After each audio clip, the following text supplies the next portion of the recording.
പിതാവിന്റെ മുൻപിൽ ഞാനും ഏറ്റു പറയും. മത്തായി 10:32.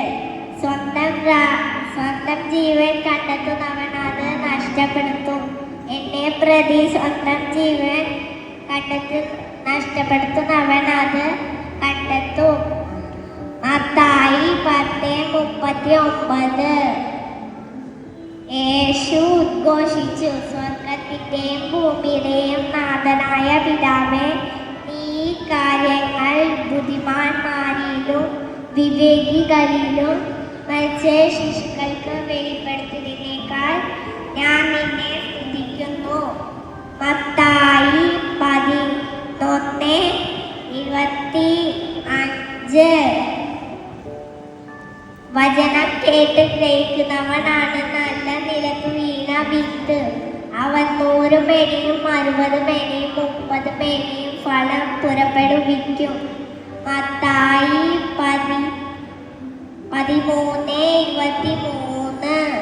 അപ്പോൾ നീതിമാന്മാർ തങ്ങളുടെ പിതാവിന്റെ രാജ്യത്തിൽ സൂര്യനെ പോലെ പ്രശോഭിക്കും. ചെവിയുള്ളവൻ കേൾക്കട്ടെ. മത്തായി 13:43. സ്വർഗരാജ്യം എല്ലാത്തരം മത്സ്യങ്ങളെയും ശേഖരിക്കാൻ കടലിൽ എറിയപ്പെട്ട വലയ്ക്ക് തുല്യം.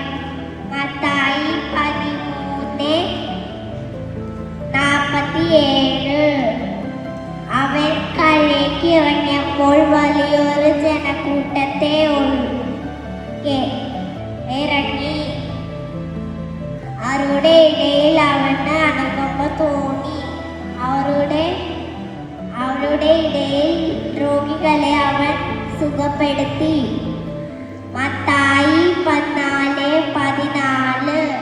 വഞ്ചിയിലുണ്ടായിരുന്നവർ അവനെ ആരാധിച്ചു കൊണ്ട് സത്യമായും നീ ദൈവപുത്രനാണെന്നും പറഞ്ഞു. മത്തായി 14:33. യേശു പറഞ്ഞു, സ്ത്രീയെ, നിന്റെ വിശ്വാസം വലുതാണ്. നീ ആഗ്രഹിക്കുന്നത് പോലെ